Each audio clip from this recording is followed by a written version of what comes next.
Bueno, pues para ampliar esta información con respecto a lo que es el asma, está con nosotros en el estudio el doctor Dante Hernández Colín, alergólogo, pues para platicar de lo que es el asma. Doctor, muchísimas gracias por esta entrevista y gracias por acompañarnos, por supuesto, aquí en el estudio.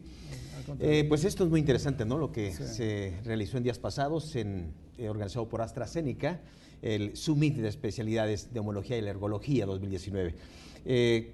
Para nuestro auditorio, bueno, ampliar un poquito de esta enfermedad, qué es el asma, cómo se manifiesta, cómo se diagnostica, quiénes están en riesgo, cuáles son los factores de riesgo, la etiología, en fin, un panorama general, doctor.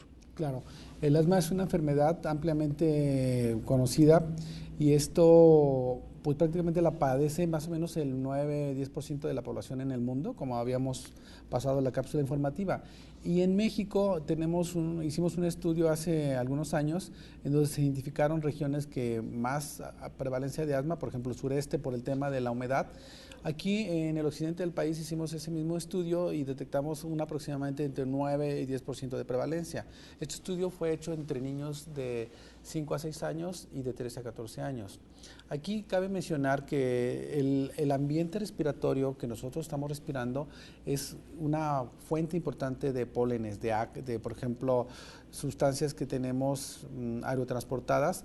En este caso, los pólenes de los pastos, los pólenes de los árboles, y en nuestra casa tenemos alergenos intradomiciliarios, como son los ácaros, la caspa de perro, la caspa del gato, la humedad, los hongos. Entonces, esto hace un contexto que tengamos una causalidad pues muy amplia, más las características genéticas que cada quien tiene. Esto hace que pueda haber la enfermedad y si tenemos lo que la detona, pues se va a manifestar. Entonces, ¿cuál sería la población susceptible a esto, doctor?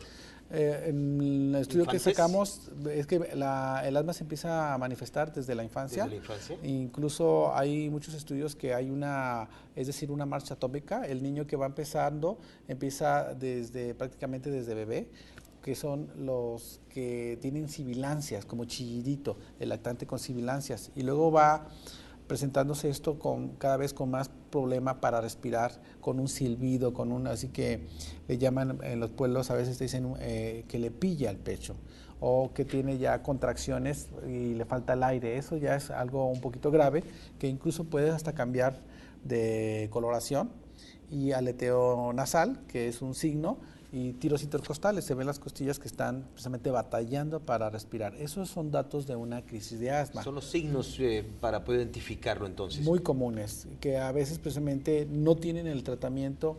En general, a nivel mundial no existe un tratamiento que digamos que sea adecuado, que sea, en muchos de los casos, el ideal. Precisamente por eso se hicieron las guías GINA, que quiere decir que es una iniciativa a la par de la Organización Mundial de la Salud, que trata de dar un consejo a todos los promotores o agentes sanitarios que existen en el mundo, sin ser doctores incluso, sino agentes sanitarios, para que el asma tenga un tratamiento adecuado y basado en evidencias de estudios que se han hecho, ensayos clínicos, con paneles de expertos, se determina el mejor tratamiento para que esta enfermedad pues no cause, en las más graves no haya muertes, no haya problemas incluso de incapacidad respiratoria por el tema que estamos platicando, ¿no? Que el bronquio, estando inflamando, a la larga se va a remodelar y nos va a dar un problema de incapacidad. O sea, este padecimiento entonces va a detonar invariablemente en muerte si no es atendido. En asma grave. Hablando del asma grave, más o menos se estima que en promedio mueren entre 150,000 y 200,000 personas al año, de acuerdo a los reportes de la Organización Mundial de la Salud. Ahora, ¿este padecimiento es controlable o curable, doctor? Controlable al 100%. Es controlable. Al 100%. Sin ningún problema, entonces llegando oportunamente, el paciente puede vivir perfectamente bien bajo el control médico. Es correcto. ¿Cuál sería el tratamiento de inmediato, el de primer, el más próximo a utilizar en la etapa inicial? Sí, las recomendaciones de la Guía Mundial para el Asma, que incluso este año ha cambiado y se resaltó en el importante congreso que hicimos, fue de que precisamente anteriormente los medicamentos estaban encaminados a liberar de los síntomas en el asma leve. Sin embargo, ahora se ha determinado y se ha observado, de acuerdo a los estudios que te comento, de que cuando agregamos un desinflamatorio aunado a un broncodilatador, logramos dos cosas. Logramos evitar los síntomas que el paciente tiene y también ayudamos a que el bronquio se vaya desinflamando. Es decir, evitamos que la remodelación bronquial llegue y que obviamente el pulmón, ese pulmón que estaba destinado a tener una restricción, un problema inflamatorio crónico por estar abusando de incluso en ocasiones de los broncodilatadores de acción corta, es decir, los síntomas, podemos ayudar a que la función pulmonar perdura y permanezca en buen estado. Muy bien, doctor. Pues aquí está este panorama general pues, de lo que es el asma. Y usted como investigador clínico en nuestra ciudad, ¿cómo está? ¿Cómo se manifiesta este padecimiento? En muchos de los casos pasa inadvertido, es decir, sobre todo en la edad pediátrica, pues son niños que a veces están con crisis o con tos crónica o sibilancias, como habíamos comentado, y prácticamente acuden a nebulizaciones, a broncodilatadores que lo ayudan en forma momentánea. Pero desafortunadamente hay veces que en el asma leve puede manifestarse o no ser como una crisis grave, sino estar constante con una limitante. Un eje central de aquí es la educación.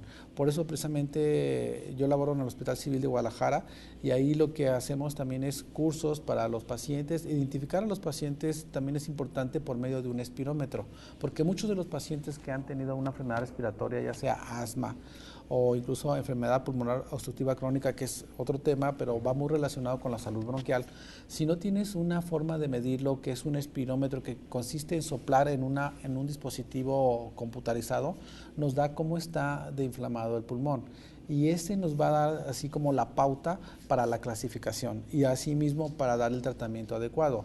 Sin lugar a dudas, actualmente se está dando mucha difusión, sobre todo, por ejemplo, con este evento que hubo, se invitó a más de 400 personas de todo el país, especialistas en neumología y en alergia. Y los cambios que se sugieren son siempre en pro de los pacientes, para que tengan siempre la mejor herramienta, el mejor tratamiento y sobre todo, por ejemplo, en nuestro medio en Guadalajara, como hemos comentado, tenemos reuniones con los colegios de pediatría, con los colegios de medicina interna y con pacientes. ¿Quiere decir que un asmático, doctor, siempre va a manifestar crisis? Vamos a decir que la clasificamos en leve, moderado y grave. En el caso del moderado y grave es muy común que se manifieste con crisis y en el grave es muy común que acuda a un centro de urgencias a resolver su crisis. ¿Y estos nuevos tratamientos de los que presentaron son biológicos? ¿Van para lo que es la etapa grave, de crisis o severa? Grave. Sí, un paciente que constantemente está presentando una asistencia a un hospital, a una sala de emergencias, si esto lo estamos repitiendo muy a menudo, que es muy frecuente, y aparte si tenemos posibilidad de hacer una espirometría y estamos abajo de un 50% de la capacidad pulmonar y del flujo volumen que un paciente debe tener, vamos a considerar que los síntomas sugieren que tenga un asma grave. Para este asma grave está dirigido el nuevo medicamento que se acababa de anunciar su aprobación y que este biológico va encaminado a bloquear todas las partes, todos los promotores de inflamación, que se les denominan interleucinas. Las interleucinas están catalogadas como parte del sistema inmunológico que proliferan y hace que el bronquio se inflame, que se cierre. Entonces, este medicamento lo que hace es modular ese diálogo molecular que existe en nuestro cuerpo, que por algunas razones hay una sobreexpresión, es decir, está exagerado y por eso hay una crisis. De tal manera que este medicamento, usándolo a la larga, este biológico que bloquea la interleucina 5, hace que el paciente pues ya no tenga estas crisis que en realidad para ese pequeño porcentaje de pacientes que tienen asma grave eosinofílica es una limitante para su calidad de vida, para su propia seguridad personal, para su vida y les ofrece un horizonte tal vez que no existía. Muy bien, doctor, pues esos son los nuevos tratamientos o biológicos que se ofrecen como tratamientos de avanzada. Así es. Doctor Dante Hernández Colín, alergólogo, investigador clínico de Alergias Guadalajara. Su número telefónico se lo voy a proporcionar al auditorio. Aquí lo estamos viendo, 3825-6617, Lada en Guadalajara, Jalisco, Lada 33. Para quien tenga alguna pregunta, alguna duda, al doctor Dante Hernández le pueden llamar. Doctor. Pues muchísimas gracias por esta entrevista. Un placer. Muy amable. Gracias. Vamos a pausa comercial, regresamos de inmediato con ustedes. Le invito para que nos visiten en www.asusalud.tv o en nuestra fanpage como @asusaludoficial.